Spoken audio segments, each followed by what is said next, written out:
Sharma ji, for the Chief Secretary of Jammu and Kashmir, Shri B.V.R. Subramaniam ji, Chief Electoral Officer Jammu Kashmir, Shri लोकतंत्र में अपनी पूर्ण आस्था रखते हुए ये शपथ लेते हैं कि हम अपने देश की लोकतांत्रिक परंपराओं की मर्यादाओं को बनाए रखेंगे तथा स्वतंत्र निष्पक्ष एवं शांतिपूर्ण निर्वाचन की गरिमा को अक्षुण्ण रखते हुए निर्भीक होकर धर्म, वर्ग, जाति, समुदाय, भाषा अथवा अन्य किसी भी प्रलोभन से प्रभावित हुए बिना सभी निर्वाचनों में अपने मताधिकार का प्रयोग करेंगे। धन्यवाद। ये हमारा लक्ष्य होना चाहिए। और अब मेरा विनम्र निवेदन है एडवाइस राजी, joint chief electoral officer,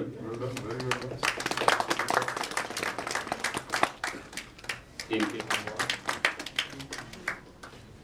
Sanjay, इनके बाद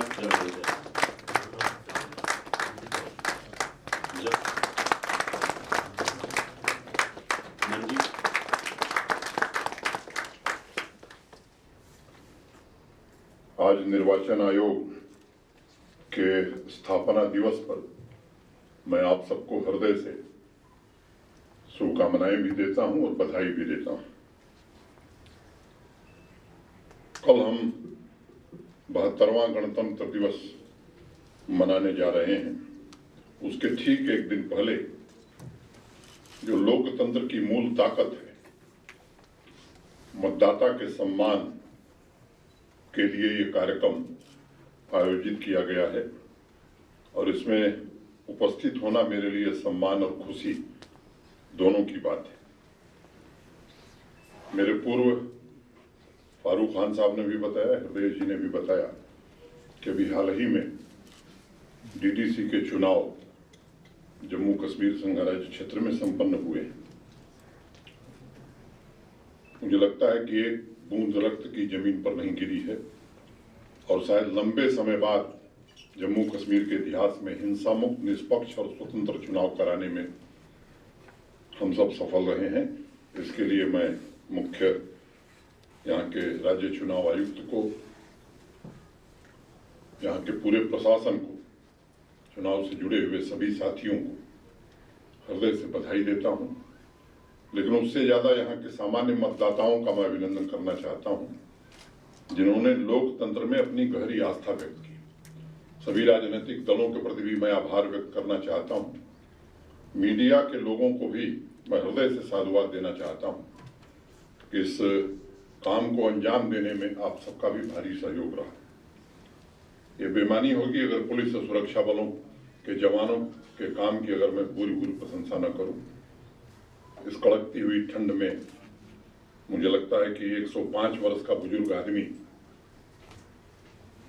आकर के मतदान करता है, निश्चित रूप से वो हम सबको प्रेरणा देता है और ये बताता है कि हम 1947 में देश नहीं बने थे, उसके बाद हमने लोकतंत्र हमारे यहाँ नहीं आया, बल्कि लोकतंत्र में हमारी आस्था आजादी के बरसों पूर्व से भारत की सनातन परंपरा में लोकतंत्र की आस्था रही है।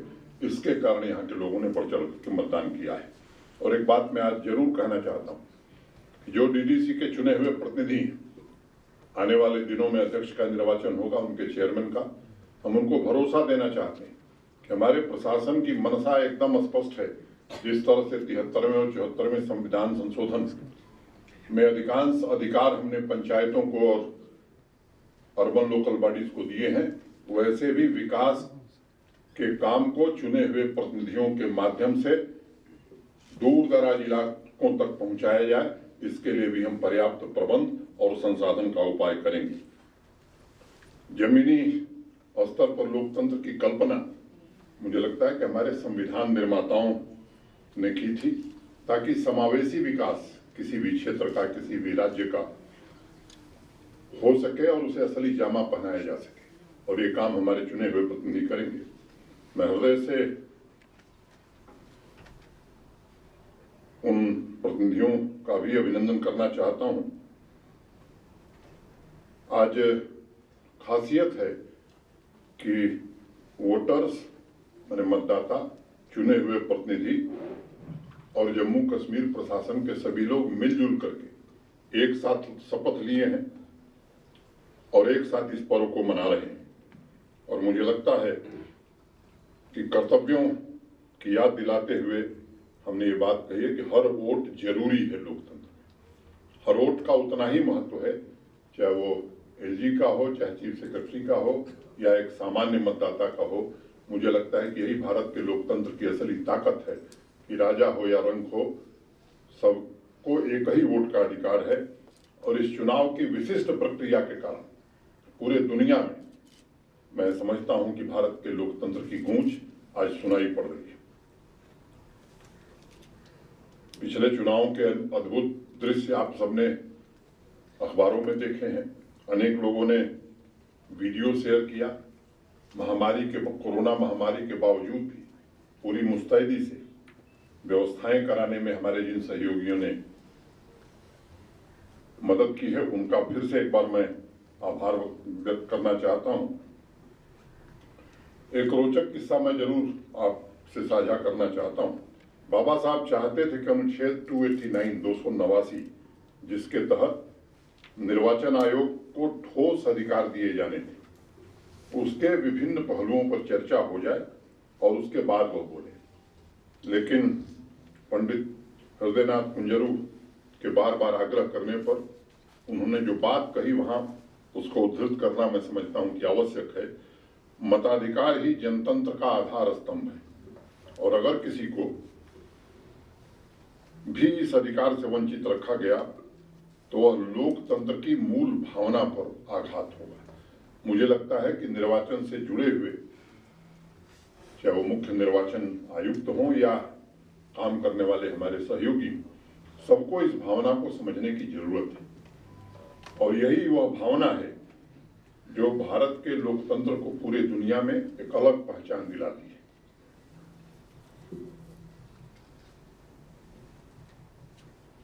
आप सबने जो प्रयास किया, पारदर्शी निष्पक्ष चुनाव कराया, पूरे देश में नहीं बल्कि दुनिया में भी इसकी चर्चा हो रही है। कुछ संशोधन समय समय पर संविधान निर्माताओं ने जो सुझाए थे वे दूरदर्शी थे, लेकिन समय समय पर अनेक संशोधन भी किए गए। अब इस देश में बाई इलेक्शन, उपचुनाव भी होते हैं, इसलिए ऐसी व्यवस्था होनी चाहिए जिसमें मतदाता सूची, वोटर लिस्ट हर समय तैयार रहे, ताकि चुनाव में कोई समस्या न हो और मतदाताओं को कोई असुविधा न हो। मुझे लगता है कि अब ये समय आ गया है कि कई प्रकार की मतदाता सूची बनाना, जिसमें समय और धन दोनों का अपव्यय होता है। ये समय आ गया है कि अब देश को इस पर विचार करना चाहिए कि एक ही मतदाता सूची, चाहे वो लोकल बॉडीज का चुनाव हो या विधानसभा और लोकसभा के चुनाव, उस दिशा में देश को आज सोचने की जरूरत है। बाबा साहब ने एक और महत्वपूर्ण बात उस समय कही थी, जो कानून हम बना रहे हैं वह निर्वाचक पदाधिकारियों को यह निर्देश देगा कि भारत के किसी नागरिक के प्रति अन्याय न हो सके, जिसे संविधान के अधीन वोटर लिस्ट में अपना नाम दर्ज कराने का अधिकार हो। ये बड़ी बात है, किसी के साथ बिना भेदभाव के निर्वाचन आयोग काम करे, उसको मतदाता सूची में उसका नाम आवे। ये उस समय हमारे संविधान निर्माताओं ने ये बात कही थी। जो चुनाव तंत्र बनाया गया, जो कानून बनाए गए, वह हमारे विविधतापूर्ण लोकतंत्र में राजनीतिक समानता के अधिकार को भी मजबूत करते हैं। आपको हृदय जी ने बताया कि 2011 से निर्वाचन आयोग हर वर्ष एक नए थीम पर यह उत्सव मनाता है, ताकि नई पीढ़ी या भावी मतदाता, भावी वोटर्स सजग और जागरूक होकर के अपने लोकतांत्रिक अधिकारों का प्रयोग कर सकें। उन्होंने बताया हृदय जी ने कि इस साल राष्ट्रीय मतदाता दिवस का जो थीम है, making our voters empowered, vigilant, safe and inform, और इस बार का फोकस आईटी टूल्स पर ज्यादा है। टेक्नोलॉजिकल इंटरवेंशंस के जरिए चुनाव से संबंधित जो सर्विसेज हैं उन्हें मुझे लगता है कि कैसे प्रभावी ढंग से जमीन पर लागू की जाए, क्योंकि कोरोना ने पूरी व्यवस्था को बदल दिया है। हर क्षेत्र में कुछ नई नई तरकीबें सोची जा रही हैं, नए नए आविष्कार हो रहे हैं, और मुझे लगता है कि कोरोना ने और ज्यादा चुनाव आयोग को प्रेरित किया कि टेक्नोलॉजी का हम अधिकतम उपयोग कैसे करें। उसके बारे में विस्तार से हृदय जी ने बताया है। अब संचार प्रौद्योगिकी के बढ़ते इस्तेमाल से मतदाता भी जागरूक हुआ है और पूरी प्रक्रिया भी अधिक मजबूत हुई है। विदेश में नाम नहीं लूंगा, एक इलेक्शन का रिजल्ट आया और रिजल्ट आने में एक हफ्ते से ज्यादा समय लग गया। अखबारों में इसकी खूब चर्चा हुई कि किस तरह से इंडियन सिस्टम में इस तरह की समस्याओं का समाधान 2 दशक पहले ही कर लिया गया था। चुनाव प्रणाली की विश्वसनीयता को जिस तरह से भारत ने स्थापित किया है, मुझे लगता है कि हर भारतवासी को गर्व है इस बात पर, और निश्चित रूप से हम सबको गर्व करना चाहिए। आज की तारीख में 20 तरह की टेक्नोलॉजी और ऐप का इस्तेमाल चुनाव आयोग कर रहा है। चुनाव की पूर्व की तैयारियों से लेकर के पार्टियों का पंजीकरण, नए मतदाताओं का पंजीकरण, वोटर लिस्ट को अपडेट करना, अनेक काम अब आसानी से हम कर पा रहे हैं। वोटर पोर्टल से लेकर अभी जो लेटेस्ट ऐप इंडेक्स कार्ड बनाया गया है, वो मतदाताओं को लोकतांत्रिक प्रक्रिया में बढ़ चढ़ करके हिस्सा लेने के लिए प्रेरित करेगा। आप में से बहुत सारे लोगों को ये मालूम होगा कि पारदर्शी और निष्पक्ष चुनाव कराने की हमारी जो दक्षता है, जो कौशल है, उसे हम अलग अलग देशों में भी बांट रहे हैं। निर्वाचन आयोग ने 2011 में India international institute of democracy and election management की स्थापना की थी, जिसके जरिए लगभग 30 देशों के 1000 चुनाव अधिकारियों को निर्वाचन प्रबंधन में प्रशिक्षित करने का काम हम सब ने किया है, हमारे देश के लोगों ने किया है। ये हम सब के लिए गर्व का विषय है। जिस तरह से निर्वाचन आयोग लगातार चुनाव प्रक्रिया को समृद्ध कर रहा है, उससे नागरिकों को भी प्रेरणा मिलती है, और आज देश के मतदाताओं को बहुत ही खूबसूरत उपहार electronic electors photo identity card के रूप में मिला है। यह डिजिटल वोटर्स कार्ड टेक्नोलॉजी का इस्तेमाल करके बनाई गई एक नई व्यवस्था है, जिसमें मतदाता की संपूर्ण जानकारी के साथ साथ इलाके में होने वाले चुनाव की भी जानकारी उपलब्ध कराई जाएगी। जम्मू कश्मीर के बारे में विस्तार से बताया गया, मुझसे दोहराना नहीं चाहता हूं कितने मतदाता हैं।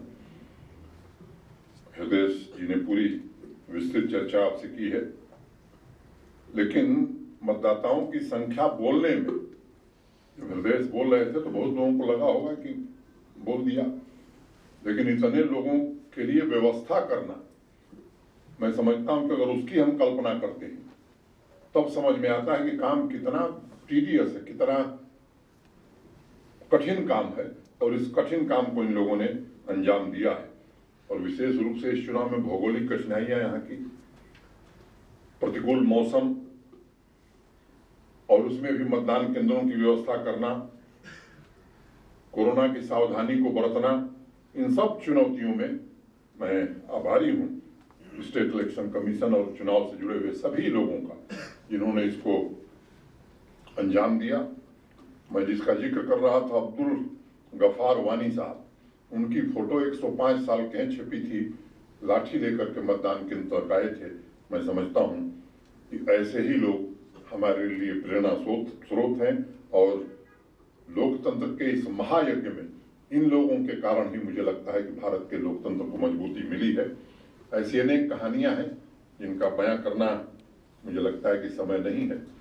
अंत में एक बार फिर से मैं आप सभी को राष्ट्रीय मतदाता दिवस की शुभकामनाएं देता हूं।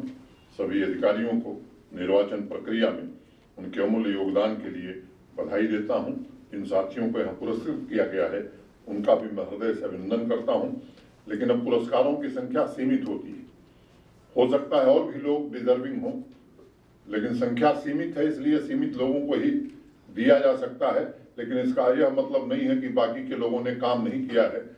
उनको भी हम अपने शब्दों से पुरस्कृत करना चाहते हैं, उनका अभिनंदन करना चाहते हैं, क्योंकि उन सबके सहयोग से ही इस काम को हम अच्छे ढंग से अंजाम दे सकें। हम सब मिलकर के फिर से एक बार आप सबके प्रति हृदय से कृतज्ञता ज्ञापित करते हुए मैं अपनी बात यहीं पूरी करता हूं। धन्यवाद। जय भारत।